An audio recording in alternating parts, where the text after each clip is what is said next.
Hey everybody, कैसे हो आप? आई होप सब कुछ बढ़िया चल रहा होगा। हम आपके लेके आ गए फ्लेम एम्पर का एपिसोड नंबर 130। अगर आपने अभी तक पिछला एपिसोड नहीं देखा है तो उसे आपको जरूर देखना चाहिए, जिससे ये एपिसोड आपको और अच्छे से समझ में आए। इससे पहले हम इस एक्साइटिंग एपिसोड को शुरू करें, जरा कर लेते हैं पिछले एपिसोड का रिकैप। पिछले एपिसोड का आधा हिस्सा म्यूइंग की ओर फोकस करता है। हमें म्यूइंग डेजर्ट माउंटेन रेंज के एक और एरिया में दिखाई जाती है, जहाँ पे चारों तरफ काफी पावरफुल बीस्ट मौजूद होते हैं। लेकिन अच्छी बात है कि उसके पास था होली फ्लेम का प्रोटेक्शन। वो जियान और बाकियों की तलाश में ही थी, तभी उसे कहीं से कॉलिंग सुनाई देती है। वो आवाज कहती है, मुझे बचाओ। वो इस आवाज को फॉलो करते करते एक बैरियर के सामने पहुंची थी। भले ही प्रोटेक्शन बैरियर काफी मजबूत हो, लेकिन म्यूइंग की फ्लेम के सामने इसकी बिल्कुल नहीं चलती। फिर सच्चाई रिवील हुई थी। उस बैरियर के अंदर म्यूइंग के ध्यान को खींच जाता है एक वुडन स्टिक ने। ये लकड़ी जमीन में खड़ी होती है और इसके चारों तरफ होता है एक डेथली ऑरा। ये black aura alien evil race का था, और जो चीज म्यूइंग को अपनी तरफ बुला रही थी वो होता है एक लाल रंग का क्रिस्टल। ये एक होली फ्लेम क्रिस्टल था, लेकिन बात ऐसी थी कि इसे अभी उस इविल पावर ने कोरोड कर रखा होता है। जब म्यूइंग अपनी होली फ्लेम का यूज करके इसे प्योरीफाई करने की कोशिश करती है तो ब्लैक ऑरा अपनी अवतार को लेता है। तो एलियन एविल रेस के ब्लड डीमन क्लैन का गॉरफील्ड होता है। फिर फाइनली हमने म्यूइंग की होली फ्लेम की रियल पावर देखी थी। अगर आप उसके बारे में डिटेल में जानना चाहते हो, देख सकते हो पिछले पार्ट को। वो इस होली फ्लेम क्रिस्टल को अपनी जेब में रख के निकल जाती है माउंटेन के पीक की तरफ। दूसरी तरफ जियान भी सोल लिक्विड को ऑब्जॉर्व कर रहा होता है। फाइनली हम कुछ ही देर में उसे ब्रेक थ्रू करते हुए देखते हैं। हमें बताया जाता है कि मोटर स्टेट के ऊपर होता है एम्पर रियल्म, और अभी जियान की स्पिरिचुअल स्ट्रेंथ एम्पर रियल्म के स्मॉल परफेक्शन में पहुंची होती है। फिर वो शान्या और शैनलिंग और स्नेक सिंह के साथ डेजर्ट माउंटेन के पीक की तरफ चला गया था, जहाँ पे उसके और साथी जा रहे होते हैं। अब इन सभी के मिलने से क्या धमाके होने वाले हैं, चलो हम जानते हैं इस एपिसोड में। ये डेजर्ट माउंटेन रेंज 5 हिस्सों में बटा हुआ होता है, और हर एक लेवल के साथ अपने डेंजर्स और अपॉर्चुनिटीज आती थी। सीन डेजर्ट माउंटेन रेंज की पीक का दिखाया जाता है। इस जगह पे एक अलग ही तरीके की शांति फैली होती है। यहाँ पे कोई पेड़ पौधा मौजूद नहीं होता है। जहाँ देखो वहाँ पे बस पहने पहने पत्थर ही पत्थर दिखाई देते हैं। इस ऊपर एरिया को देख के ऐसा लगता है जैसे किसी ने मोटी सी तलवार से इसके ऊपर के हिस्से को उड़ा दिया हो। इस माउंटेन पीक की जो चीज सबसे ज्यादा आकर्षित होती है वो होता है एक थ्रोन, जो इसके सेंटर पे सिचुएटेड था। इस सिंहासन के चारों तरफ एक मैजेस्टिक सा ऑरा फैला होता है। ये एंशिएंट सा ऑरा बताता है कि इस थ्रोन ने बहुत लंबे समय को अपने सामने से गुजरते हुए देखा है। इस थ्रोन के बगल में होता है एक कर्टन, जिसमें से पावरफुल एनर्जी रेडिएट हो रही होती है। हमारे ध्यान को एक हाथ भी आकर्षित करता है। ये हाथ पत्थर से बना हुआ था, और ऐसा लगता है ये हाथ आसमान को चीर के जमीन पे प्रेस हो रहा हो। इस पत्थर के हाथ के नीचे एक और फिगर खड़ा होता है। ये अपने हाथों को ऊपर करके इस प्रेशर को डिफाई कर रहा था। टेरिफाइंग वेव्स तो इस फिगर की बॉडी में से भी आ रही थी। ये शांति बनी रहती है कुछ और सेकंड्स तक, तभी किसी की चिल्लिंग आवाज यहाँ फैलती है। वो इरी आवाज कहती, सुसु आखिर यहाँ पे कौन आया? ये फीलिंग ये काफी जानी पहचानी लग रही है, लेकिन मैं ब्लड डीमन जनरल को सेंस नहीं कर पा रहा हूँ। क्या वो मारा गया या वो किसी अनजानी जगह पे चला गया है? आवाज कुछ समय के लिए पॉज होती है। ये फिर से डिटर्मिनेशन के साथ गूंजी थी। वो आवाज कहती, चाहे कुछ भी हो, लेकिन ये इमोर्टल वुड मास्टर लंबे समय तक टिकने वाला नहीं है, और इसके खत्म होने के बाद मुझे आजादी मिल जाएगी। और असल में आवाज आई कहाँ से होती है इसके बारे में कुछ बताया नहीं जाता। ऐसा लगता है ये पूरे माउंटेन पीक के ऊपर गूंज रही हो। सीन चेंज होता है। हम देखते हैं 4 लोगों को सीढ़ियों को चढ़ते हुए। शन्या खांसती हुई बोलती है, क्या हम वहाँ पे पहुंच गए हैं? इतनी सारी सीढ़ियां चढ़ के वो भी थक चुकी होती है। जियान अपने सिर को हिला के बोलते हैं, हमें बस थोड़ा सा और चलना है। हालांकि वो शान्या की हेल्प कर सकता था, लेकिन इससे उसकी ग्रोथ रुक जाएगी। कुछ चीजें ऐसी होती हैं जिन्हें व्यक्ति को खुद एक्सपीरियंस करना होता है, और शान्या भी समझदार लड़की थी।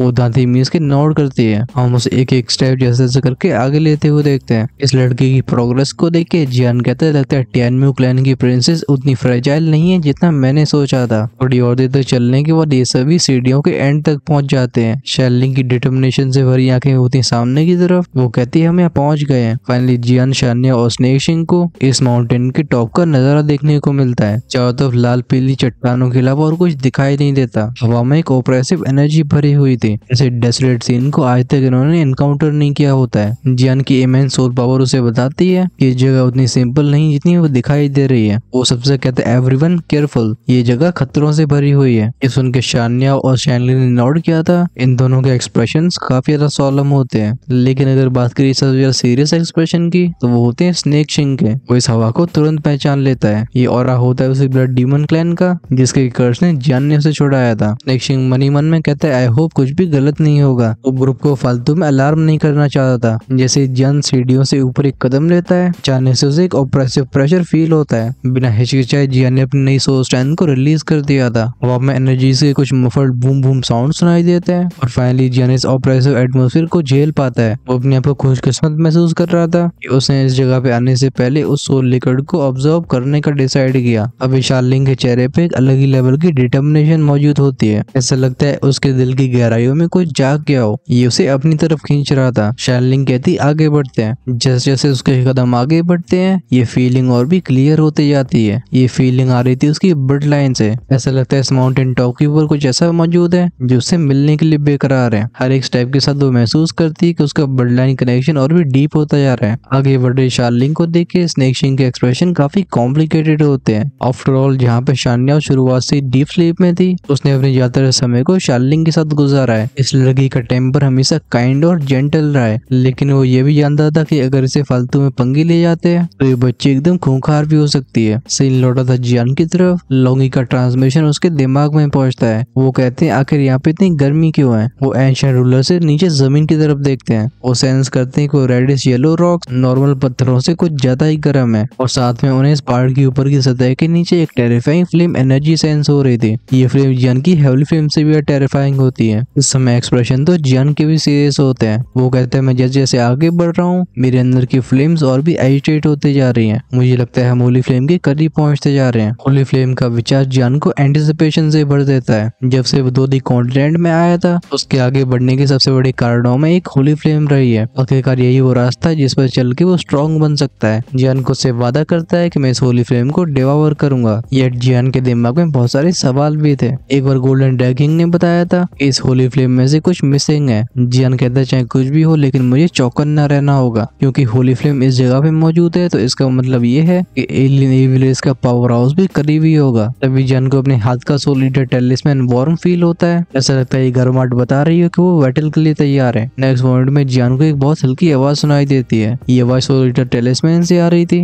आवाज कहती मैंने कभी एक्सपेक्ट नहीं किया था कि ब्लड डीमन क्लैन का सेकंड स्ट्रॉन्गेस्ट यहाँ पे सरप्राइज हुआ होगा। ये सुन के जियान के चेहरे पे शॉक तो अपीयर होता है, लेकिन वो अपनी टीम को नोटिस नहीं करने देता। कुछ ही समय के बाद ये सभी एक ब्रेस्ट ब्रेकिंग सीन के सामने आए थे। ये एक बैटल अरीना होता है जिसे लाल और पीली चट्टानों ने घेर रखा था। इसका शेप इलिप्टिकल था। ऑफ कोर्स जिस चीज की वजह से जियान और बाकियों की सांसें थम गई थी वही अरीना खुद नहीं होता, बल्कि ये होता है वो जायंट स्टोन हैंड जो कि आसमान से नीचे की तरफ प्रेस हो रहा होता है। ये जायंट हैंड बना था ऊनी पत्थरों से जिससे पूरा अरीना बना हुआ है। जियान इसके अंदर से डेंजरस लेवल की फ्लेम पावर को सेंस कर पाता है। गहरी सांस लेने के बाद जियान कहता है ये तो वही हाथ है जिसे मैंने उस पेंटिंग में देखा था। इस हाथ के नीचे होता है एक पर्पल गोल्डन रूप में फिगर। अगर कोई इसे ध्यान से नोटिस करने की कोशिश न करे तो ये बिल्कुल अननोटिस जाएगा। और क्योंकि जियान भी उस हाथ से काफी दूरी पे खड़ा होता है वो इस पर्पल गोल्ड फिगर को ध्यान से देख नहीं पाता। जियान कहता है मुझे तब लग रहा था कि वो बस एक पेंटिंग है। लगता है मेरी सोच गलत थी, असल में वो एक सच्चाई थी। कुछ और कदमों को आगे बढ़ाने के बाद जियान की आंखें श्रिंक हो जाती हैं। वो फाइनली नोटिस करता है उस पर्पल गोल्ड फिगर को। दूर से उसे इस हाथ में से इस लेवल का प्रेशर फील हो रहा था। इस वजह से जियान इमेजिन भी नहीं कर पाता है कि इसके नीचे उस जैसे एक्सपर्ट की कैसी हालत होगी। वहीं पे इस फिगर ने इस हाथ को रोक के रखा है। साफ तौर पे ये कोई ऑर्डिनरी फिगर नहीं है। तभी जियान को उस फिगर के बारे में कुछ ऑफ फील होता है। उसकी सेंसेस बताते हैं कि इस लाइफ में कोई वाइटैलिटी नहीं बची, मतलब ये एक बेजान शरीर है। जियान कहते अजीब बात है, ये यहाँ पे हो क्या रहा है। जब उसने पेंटिंग के अंदर उस फिगर को देखा था जियान को तुरंत ऐसा फील हुआ था जैसे उसकी रूह को खींचा जा रहा हो, और अब वही फिगर कोई प्रेशर एमिट नहीं कर पा रहा है। पीछे मुड़ता हुआ ध्यान नहीं दे पाता कि जब वो पीछे मुड़ा था उस पर्पल गोल्ड फिगर के ऊपर एक ब्लैक शेडो फ्लैश होती है। इस कोलोसल हैंड के ऊपर होता है वही थ्रोन। अजीब बात ये थी कि इसमें किसी भी सोने या चांदी का इस्तेमाल नहीं किया होता, बल्कि ये बना होता है वुडन मटेरियल से। इस लकड़ी के सिंहासन की लकड़ी के ऊपर ऐसी नक्काशी करी गई थी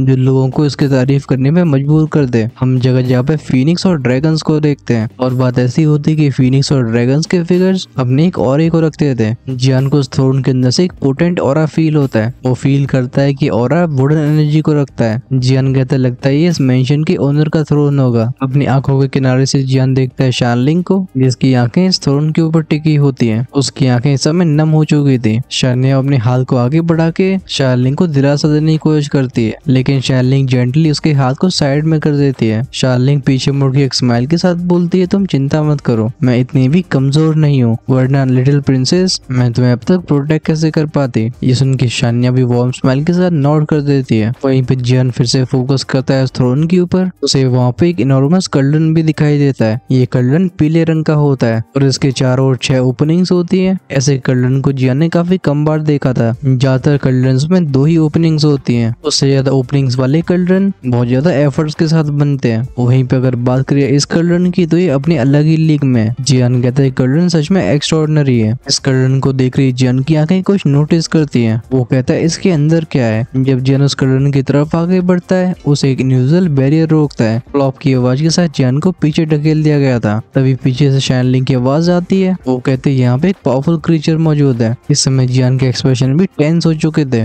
जब वो उस बैरियर के करीब गया होता है तो शानलिंग और उसने दोनों ने इस अरीना में एक टेरिफाइंग एनर्जी को सेंस किया होता है। हालांकि एनर्जी तुरंत ही वैनिश भी हो जाती है, लेकिन ये कोई छलावा नहीं होता है। शानलिंग जियान से बोलती है क्या तुम जानते हो कि वो क्या चीज थी। जियान अपने सिर को हिलाता है। वो कहता है लेकिन मैं तुम्हें एक चीज बताना चाहता हूँ। मैंने जिस मिस्टीरियस पावर का इस्तेमाल करके सीनियर स्नेक शिंग के अंदर की गॉरफील्ड को खत्म किया था, मैं अभी उसका इस्तेमाल नहीं कर सकता हूँ। जब जियान से राज को यहाँ पे आके खुलता है, शानलिंग तुरंत ही आग बबूला हो जाती है। वो कहती है क्या, और तुम ये अब मुझे बता रहे हो, तो फिर क्या हम सब यहाँ पे अपनी जान देने के लिए आए हैं। तो उसका गुस्सा करना बिल्कुल अंडरस्टैंडेबल था। वो जियान की 5 स्टार दोदे की स्ट्रेंथ को इसलिए और अंडरएस्टिमेट नहीं कर रही थी क्योंकि उसे जियान की उस मिस्टीरियस पावर के बारे में पता होता है। बिना उसके इस माउंटेन टॉप पे आना ये बिल्कुल सुसाइडल मूव है। जियान अपने सिर को हिला के बोलता है नहीं, मुझे होली फ्लेम को हासिल करना होगा। वो ऑलमोस्ट कंफर्म कर चुका था कि होली फ्लेम इसी अरीना में मौजूद है। अगर वो अपनी फ्लेम मंत्रा को इवॉल्व करना चाहता है तो उसे होली फ्लेम की जरूरत है, फिर चाहे डेंजर कैसा भी हो। और तो जियान के दिमाग में होली फ्लेम से रिलेटेड बहुत सारे सवाल होते हैं। वो इन सत्यों को जानना चाहता था। जियान शानलिंग की तरफ देख के बोलता है क्योंकि मैंने तुमसे तुम्हारे फादर के लेटर के मामले को सॉल्व करने के लिए प्रॉमिस किया है, तो फिर अब मैं पीछे कैसे हट सकता हूँ। फाइनली जियान अपने चेहरे पे एक स्माइल को लाता है जिससे उसकी टोली के दिल थोड़े शांत हो सके। अभी जियान ने शानलिंग, शान्या वगैरह को एकदम स्पीचलेस कर दिया था। लोगों को समझ में नहीं आता कि वो क्या बोले। सिचुएशन को ऑकवर्ड करते हुए जियान हंस के बोलता है इस जगह पे चाहे कैसे भी खतरे मौजूद हो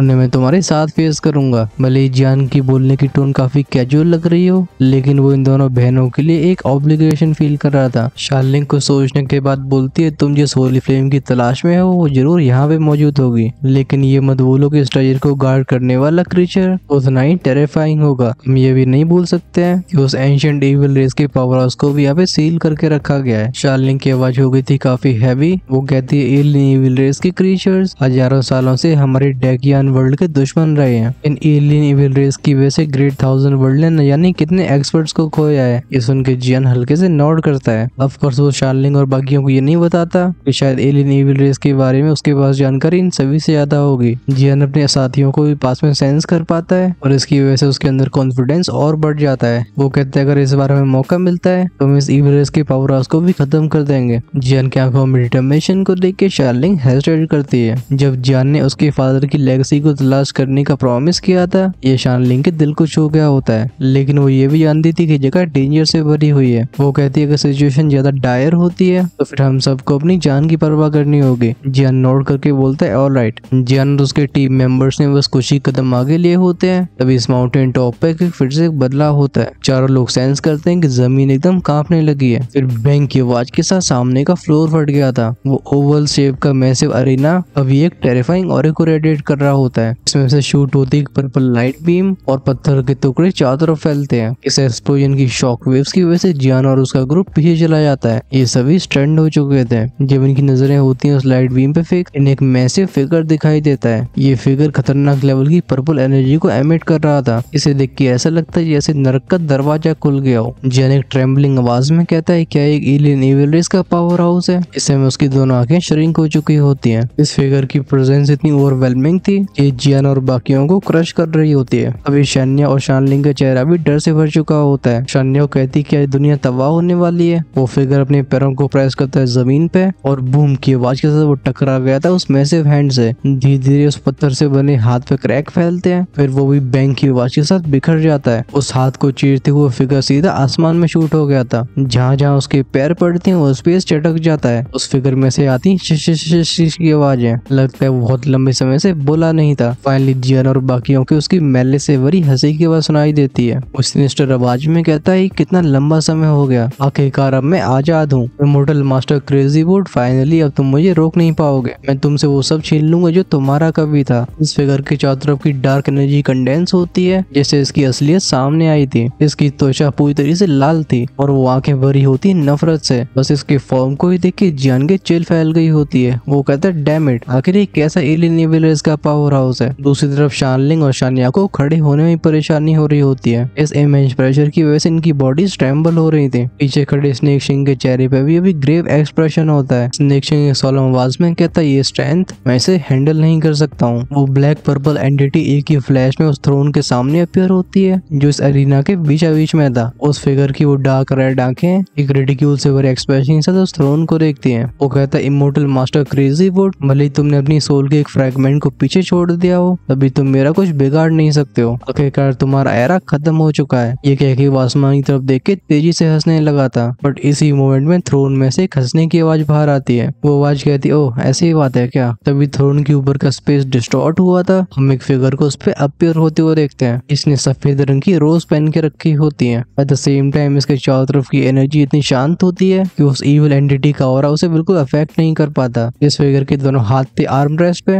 एक आर्म रेस्ट होता है ड्रैगन के शेप का तो दूसरा फीनिक्स के शेप का। इस फिगर को अपीयर होते हुए देखो एंटिटी एकदम स्टन रह गई थी। वो इविल फिगर कहता है तुम। इस फिगर को देख के जियान की सांसें थम गई थी। उसके चेहरे की वो कॉन्फिडेंट स्माइल और वो टेरिफाइंग फ्लक्चुएशंस ये जियान को एक ऑ में छोड़ देती हैं। वो कहता है एक दो इमोर्टल पावर हाउस। साथ में वो टेरिफाइंग सोल फ्लक्चुएशंस ये रिवील करती है ये वही 4th ग्रेड का एल्केमिस्ट है। सोल रियल में और भी ऊपर ब्रेक थ्रू करने के बाद भी जब जियान अपनी और इस फिगर के बीच की और एक डिफरेंस को सेंस करता है वो अपने गले को सूखा हुआ पाता है। सीधे उस फिगर की तरफ शिफ्ट हुआ था जो थ्रोन पे बैठा हुआ होता है। वो फिगर कहता है गॉर्फिन लेफ्ट गार्ड तुम्हें इतना घमंड नहीं करना चाहिए। अगर मैं अपने पीक कंडीशन में होता तो तुम मेरे सामने खड़े होने की हिम्मत नहीं करते। लेकिन चिंता मत करो, भले आज मैं अपने सोल फ्रैगमेंट के रूप में क्यों ना हूँ तब भी मैं ये इंश्योर करूंगा कि तुम पूरी तरीके से खत्म हो जाओ। ये सुन के वो गॉर्फिन शुरुआत में तो गुस्सा हो जाता है, फिर आसमान की तरफ मुंह करके तेजी से हंसने लगा था। वो कहते हैं हा हा हा हा इमोर्टल मास्टर क्रेजी वुड, तुम्हारा वजूद एक परछाई के अलावा और कुछ नहीं रह गया है। तो फिर आखिर तुम बताओ मुझे कैसे रोकोगे। जैसे ही गॉर्फिन ने अपने हाथ को उठाया था उसके हाथ पे इकट्ठी होती एक लाल रंग की एनर्जी ये सीधा थ्रोन की तरफ आगे बढ़ जाती है। बस बात ऐसी थी कि इससे पहले थ्रोन के करीब पहुंच पाती हम उस सिंहासन में से गोल्डन फ्लेम को इरप्ट होते हुए देखते हैं। एक ही इंस्टेंट में उस ब्लड एनर्जी को खत्म कर दिया गया था। उस फ्लेम में से बाहर आता एक और फिगर। इसने एक फायरी आर्मर पहन रखा होता है। साथ में इसकी आवाज गूंजती है थंडर की तरह। वो कहता है मैं लास्ट जनरल लियन मेरे किंग मैं आपको ग्रीटिंग्स ऑफर करता हूँ। इस फायरी आर्मर्ड फिगर को देख के मास्टर इमोर्टल क्रेजी वुड की आंखें थोड़ी सॉफ्ट हो जाती हैं। वो हंस के बोलते हाँ तो मैं देख के मुझे भी अच्छा लगा। फाइनली वो फिगर जिसकी बॉडी से खाकी फ्लेम्स बाहर आ रही होती है उस इविल एंटिटी की तरफ मुड़ता है। उसकी आवाज रिस्पेक्ट से एकदम डेंजरस हो जाती है। वो खाकी फ्लेम फिगर बोलता है गॉर्फिन लेफ्ट गार्ड तेरी मेरे किंग के ऊपर अटैक करने की हिम्मत कैसे हुई। अभी उस गॉर्फिन लेफ्ट गार्ड के एक्सप्रेशन एकदम ट्विस्टेड हो चुके होते हैं। वो डिसबिलीफ से भरी आवाज में कहता है इयन आखिर तुम मरे क्यों नहीं हो। समकना ऐसा कैसे हो सकता है। तब हमारी पूरी गॉर्फिन रेस ने मिलके उस फॉरबिडन सीक्रेट टेक्निक को यूज किया था। तुम्हें तब खत्म हो जाना चाहिए था। नहीं मैं इसे भरोसा नहीं करने वाला। ये जरूर एक इल्यूजन होगा। ये गॉर्फिन लेफ्ट गार्ड कोई नॉर्मल एक्सपर्ट नहीं होता। ये गॉर्फिन के सबसे पावरफुल एक्सपर्ट्स में नंबर 2 होता है। ये रेस खून को सोखने के लिए जानी जाती थी। अंग्रेजी में बोले तो ब्लड एनर्जी अब्जॉर्प्शन। और इसके दहशत के चर्चे ये सातों रियल्स में फैले हुए थे। हजारों सालों पहले ब्लड डीमन क्लैन जिसे गॉर्फिन्स के नाम से भी जाना जाता था उनकी और इमोर्टल मास्टर क्रेजी वुड के बीच में डेंजरस बैटल होती है। हालांकि इस युद्ध में येन और बाकी के 3 लोग भी थे जिन्होंने इमोर्टल मास्टर क्रेजी वुड के साथ फाइट करी थी, लेकिन उन पावर हाउसेस को अपनी जान गंवानी पड़ी। अच्छी बात है कि साथ में सारे गॉर्फिन्स को भी खत्म कर दिया गया, तब भी उनमें से लेफ्ट गार्ड बच गया था। फाइनली गॉर्फिन के इस लेफ्ट गार्ड को सील करने के लिए इमोर्टल मास्टर क्रेजी वुड को अपनी पूरी लाइफ फोर्स का यूज करना पड़ा। जब भी गॉर्फिन डियान के खत्म होने की बात करता है वो खाकी फ्लेम फिगर जिसका नाम येन था हम उसकी आईब्रोज के बीच में टेरिफाइंग फ्लेम्स को रेडिएट होते हुए देखते हैं। बूम की आवाज के साथ ही फ्लेम वेव उस सिनिस्टर फिगर को दूर फेंक देती है। येन कहता है आखिर मैं कैसे मर सकता हूँ, मुझे तुम्हारे पूरे क्लैन को दफनाना है। वो लेफ्ट गार्ड अभी तेजी से खांस रहा था। वो कहता है क्या टेरिफाइंग होली फ्लेम्स हैं, ये पहले से बिल्कुल नहीं बदली हैं। थ्रोन पे बैठे इमोर्टल वुड क्रेजी मास्टर पूछते हैं येन तुम कैसे हो। उनकी आंखें चिंता से भरी होती हैं। वो फायरी फिगर येन कहता है वाइकिंग मैं ठीक हूँ, लेकिन ये आपको क्या हो गया। इमोर्टल वुड क्रेजी मास्टर अपने सिर को हिलाते हैं। उनकी बात में एक भारीपन को महसूस किया जा सकता था। वो कहते हैं तुम्हें दुखी होने की जरूरत नहीं है, चीजें अपनी जगह ले ही लेती हैं। बस मुझे अफसोस है शान्या और शैनलिंग का। कुछ पलों तक शांत रहने के बाद वो इमोर्टल वुड क्रेजी मास्टर आगे बोलते हैं मैंने उन्हें लेक के बॉटम में 2 रीजन के लिए छोड़ा था। पहला कारण था कि मैं उन्हें इस लेफ्ट गार्ड से बचाना चाहता था। मैं जानता हूँ कि आजादी को हासिल करने के बाद ये लेफ्ट गार्ड मेरे डिसेंडेंट्स की तलाश करेगा। और दूसरी बात ये कि मैं एडमिट करता हूँ कि मैं एक अच्छा फादर नहीं हूँ। हालांकि मैंने उन दोनों बच्चों के बगल में 3 लीफ सेलेस्टियल ऑर्किड को छोड़ा था, जिसे स्ट्रेंथ को ऑब्जर्व करके वो अपने आप को पावरफुल बना सके। लेकिन मैं जानता हूँ कि मेरी बेटी मुझसे निराश हो गई। अभी येन के एक्सप्रेशन भी सैड हो चुके होते हैं। वो कहता है, माय किंग, आपको खुद को दोष नहीं देना चाहिए, आखिरकार आपने। तभी इमोर्टल वुड क्रेजी मास्टर कहते हैं, ठीक है कोई बात नहीं, हम चलो इसके बारे में बात नहीं करते हैं। अब तक वो गॉरफिन का लेफ्ट गार्ड भी अपने कंपोजर को हासिल कर चुका होता है। वो कहता है, क्या तुम दोनों को सच में ऐसा लगता है कि तुम दोनों मिलके मुझे खत्म कर पाओगे? जब भी खाकी फ्लेम वाला फिगर अपीयर हुआ था, जियान के शरीर की हेवली फ्लेम्स एकदम एजिटेट हो जाती हैं। इन्हें कंट्रोल करने में जियान को अपना पूरा फोकस करना पड़ता है। वो कहता है, ये फ्लेम, क्या ये सच में वही लेजेंडरी होली फ्लेम है? लोंगी जियान को बताते हैं कि होली फ्लेम्स तुम्हारी हेवली फ्लेम से अलग होती है। इन्हें पहचानने के लिए तुम्हें इसके और कलर को ही पहचानना नहीं आना चाहिए, बल्कि तुम्हें कुछ और चीजों को आइडेंटिफाई करना आना चाहिए। वो बताते हैं कि एक होली फ्लेम के 2 क्रूशियल एलिमेंट्स होते हैं, जिनमें से एक होता है होली फ्लेम क्रिस्टल और दूसरा होली फ्लेम सोल सीड। जियान इन दोनों को रिपीट करता है। वो बताते हैं कि जब तुम होली फ्लेम सोल सीड को हासिल कर लेते हो तो इसका मतलब ये होता है कि तुम्हारे पास उस होली फ्लेम को विल्ड करने की क्वालिफिकेशन होती है। मैं जानता हूँ कि तुम्हारे पास एक होली फ्लेम सीड है जिसे तुमने कॉर्स फॉरेस्ट से हासिल किया था, बस वो अभी तक इसलिए छिपा हुआ है क्योंकि अभी तक तुमने उसकी होली फ्लेम को इनकाउंटर नहीं किया है, मतलब उस होली फ्लेम से नहीं मिले हो। और जहाँ तक बात रही होली फ्लेम क्रिस्टल की,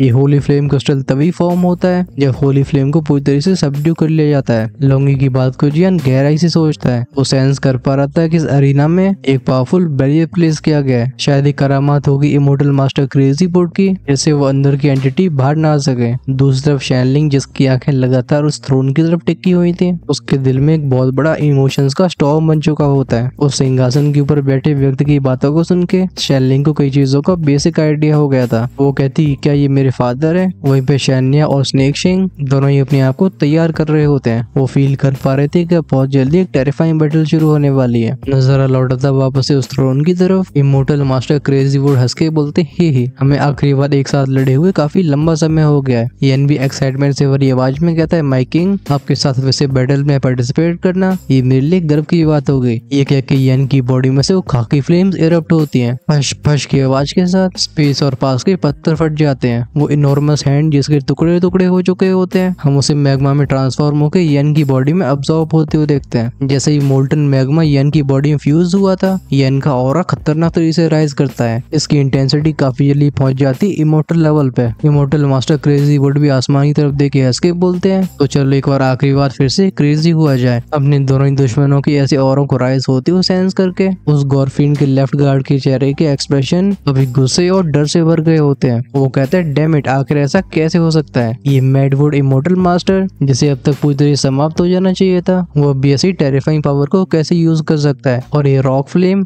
इन दोनों की कंबाइंड स्ट्रेंथ ओवरवेलमिंग है। मेरी सिचुएशन अच्छी नहीं लग रही है। गॉरफिन लेफ्ट गार्ड के एक्सप्रेशन को देख के इमोर्टल मास्टर क्रेजी वुड चिल्ला के बोलते हैं, गो। ये तुरंत ही नोट करता है। इतने सालों के कोऑपरेशन के बाद उसे इमोर्टल वुड के टैक्टिक्स के बारे में अच्छे से पता था। दोनों को आगे की तरफ शूट होते हुए देख वो गॉरफिन लेफ्ट गार्ड हम करता है और इस आवाज के साथ उसकी बॉडी में से सिनेस्टर रेड ऑरा रेडिएट हुआ था। ये फाइनली ट्रांसफॉर्म कर लेता है उसके चारों तरफ के स्पेस को एक डोमेन में। इमोर्टल मास्टर क्रेजी वुड आगे की तरफ इशारा करके बोलते हैं, म्यूजिक से। तुरंत ही जमीन एकदम ट्रेम्बल होती है उस गॉरफिन लेफ्ट गार्ड के पैरों के पास से। तुरंत ही पेड़ जमने शुरू हो जाते हैं। एक ही सेकंड में पेड़ एकदम कोलोसल हो चुके थे। इनकी टहनियां एकदम टाइटन्स की तरह होती हैं। At the same time in पेड़ों से बाहर आते हैं टेंटिकल्स, जिन्हें देख के दूसरे जियान चिल फील करता है। बूम बूम बूम की आवाज के साथ ये टेंटिकल्स जमीन से टकरा के कई क्रैक्स बना रहे थे। हालांकि इन वाइंस का टारगेट वो लेफ्ट गार्ड गॉरफिन था, लेकिन उसकी स्पीड इनक्रेडिबल होती है। इससे पहले कोई भी टेंटिकल उसे छू भी पाता, उसका फिगर फ्लिकर होकर साइड में हो जाया कर जाता। गॉरफिन को बताता कि इमोर्टल मास्टर क्रेजी वुड की नेचर के ऊपर कैसी मास्टरी है। उससे दूरी बनाते हुए गॉरफिन को देख के इमोर्टल वुड कहते हैं, अगर तुम कहाँ जाने की कोशिश कर रहे हो? उनका फिगर फ्लिकर हुआ था। अगली बार वो लेफ्ट गार्ड के बगल में अपीयर हो जाते हैं। साथ में उनकी हथेली, जिसे एक ओवरवेलमिंग डिस्ट्रक्टिव ऑरे ने घेर के रखा था, वो गॉरफिन लेफ्ट गार्ड के शरीर से जाकर टकराती है। बूम की आवाज के साथ दोनों फिगर्स पीछे हट जाते हैं। क्रेजी इमोर्टल वुड ने तो अपनी हैंडसेल फिर से चेंज करी थी। वहीं पे गॉरफिन का आधा शरीर डिस्ट्रॉय हो गया होता है, लेकिन वो काले रंग की एनर्जी काफी जल्दी उसके शरीर को हील कर देती है। ऑफ कोर्स इसकी उसे कीमत चुकानी पड़ी थी। वो लेफ्ट गार्ड गुर्राते ही बोलते हैं चौस है। तभी दूसरी तरफ से येन के अटैक्स आगे बढ़ते हैं। इविल पावर के खिलाफ फ्लेम सबसे ज्यादा टेरिफाइंग इफेक्ट को रखती थी। वो गॉर्फिन लेफ्ट गार्ड अपने आप को ब्लड एनर्जी से सराउंड कर लेता है। पफ पफ पफ की आवाज के साथ वो फ्लेम जहाँ से गुजरती है वो रेड ऑरा वेपराइज हो जाया करता था। इतने सालों से लगातार फाइट करने की वजह से इमोर्टल वुड को इस लेफ्ट गार्ड की कई कमजोरियों के बारे में पता चल गया होता है। वो अपनी दोनों हाथों से हैंडसीज को चेंज करते हुए बोलते हैं वुड इम्प्रिजनमेंट। फटाक से उन पेड़ों में से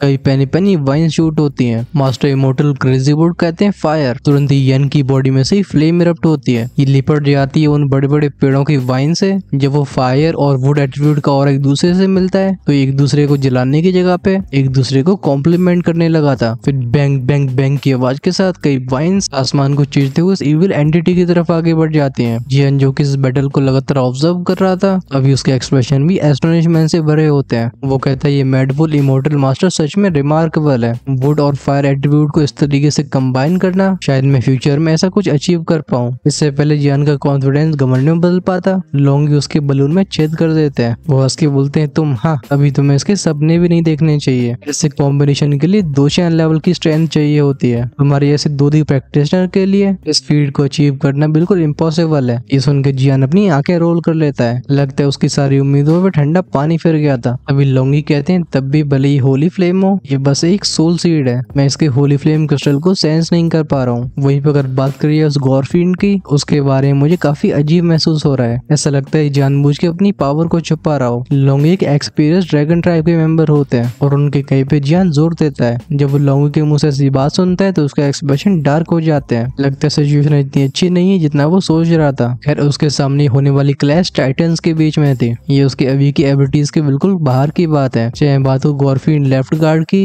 या इमोर्टल वुड की इनमें से कोई भी जियान को एक ही थॉट से ऑब्लिटरेट कर सकता था। अच्छी बात है कि ऐसे एक्सपर्ट के प्रेशर की वजह से जियान क्रश फील नहीं करता है बल्कि उसकी आंखों की डिटर्मिनेशन और मजबूत हो जाती है। वो अपनी फिस्ट को क्लेंच करके बोलता है स्टेप बाय स्टेप। जियान की इमोशंस को सेंस करके लोंगी भी नोट करते हैं। वो कहते हैं बहुत अच्छे चिंता मत करो मैं तुम्हारी हेल्प करूंगा क्योंकि पूरे क्लैन में मैं गोल्डन ड्रैगन की सबसे ज्यादा रिस्पेक्ट करता हूँ और तुम उनके डिसाइपल हो। इस वजह से मैं तुम्हारी मदद करने से बिल्कुल पीछे नहीं हटने वाला। जियान एक सॉफ्ट आवाज में कहता है थैंक यू। डीप डाउन उसे पता होता है कि भले लोंगी उसके साथ हो बट ये उसकी खुद की स्ट्रेंथ नहीं है। उसे स्ट्रेंथ को खुद कमाना होगा। वो मन ही मन में कहता है अगर चीजें सबसे ज्यादा खराब भी हो जाती हैं तब भी मेरे पास सोल ईटर टेलिस्मैन क्लैन मार्क और 3 फायर मिस्टीरियस चेंज है। साथ में मेरी हेल्वी फेम भी किसी से कम नहीं है। सीन शिफ्ट हुआ था अरीना की तरफ जहाँ पे बूम बाम की आवाजें लगातार सुनाई दे रही होती हैं। तभी उस लेफ्ट गार्ड को घेर रखा था कई मोटे मोटे स्पीयर्स ने जो कि पूरी तरीके से आग में ले पड़े होते हैं। ऐसा लग रहा था क्रेजी वुड इमोर्टल मास्टर और येन की कंबाइंड पावर की वजह से ये लेफ्ट गार्ड थकने लगा है। वो फ्रस्ट्रेटेड आवाज में कहता है डैम इट आखिर में गॉर्फिन की प्रेजेंस को सेंस क्यों नहीं कर पा रहा हूँ। इस समय गॉर्फिन लेफ्ट गार्ड के अंदर एक टेरिफाइंग ऑरा बबल हो रहा था लेकिन इसे इरप्ट होने का मौका नहीं मिलता है। येन की होली फ्लेम उसके ऑरे को लगातार प्योरीफाई कर रही होती है। गॉर्फिन लेफ्ट गार्ड कड़वार से भरी आवाज में खुद से बोलता है अगर चीजें इस तरीके से चलती रहती हैं तो मुझे अपने कदमों को पीछे लेना होगा। ब्लड डीमन क्लैन के सेकंड स्ट्रॉन्गेस्ट होने की वजह से ऐसा सोचना भी उसके लिए एक बेइज्जती थी लेकिन वो जानता था कि सही मौके को ढूंढ के बड़े से बड़े युद्ध जीते जा सकते हैं। अब के इमोर्टल मास्टर क्रेजी वुड इसे ऐसा मौका देने वाले हैं। हमें इसका आंसर मिल रहा होगा नेक्स्ट एपिसोड में। बेसिकली इसका अगला पार्ट एकदम इमोशंस और कई उतार चढ़ावों से भरा होने वाला है। हमें उसमें एक बाप और बेटी की जिद भी देखने को मिलेगी और साथ में गॉर्फिन के दिमाग में क्या स्कीम चल रही थी ये भी रिवील होगा और एंड में जाके होने वाली एक ट्रेजेडी। अगर आप उसे मिस नहीं करना चाहते तो चैनल को सब्सक्राइब करके बेल आइकन के बटन को ऑन करके रखो जिससे रिलीज होते वीडियो सबसे पहले आपके पास पहुंचे। हम अब लगातार 2 वीडियोस आगे अपलोड कर रहे हैं जिन्हें इमोर्टल एम्पर या उससे ऊपर वाले मेंबर्स देख सकते हैं। सो अगर आपसे एपिसोड के रिलीज होने का वेट नहीं किया जाता है तो आप डेफिनेटली मेंबरशिप का हिस्सा बनके हमें सपोर्ट कर सकते हो और एंजॉय कर सकते हो अर्ली एक्सेस के फीचर को। ऑफ कोर्स ये बात उन्हीं के लिए जो अफोर्ड कर सकते हैं, नहीं तो नॉर्मल वाला मेंबरशिप प्लान भी आपको एक एपिसोड एक्स्ट्रा देखने को देता है। ज्वाइन का बटन सब्सक्राइब के साइड में मिलेगा, उसे एक बार चेकआउट जरूर करना। साथ में कमेंट्स में लिख के जरूर बताना कि आपको एक्सप्लेनेशन कैसी लगी है जिससे हम आगे आने वाले कंटेंट को और अच्छा बना सकें। चलो मिलते हैं हम नेक्स्ट एपिसोड में। Until then take care, tata, bye bye.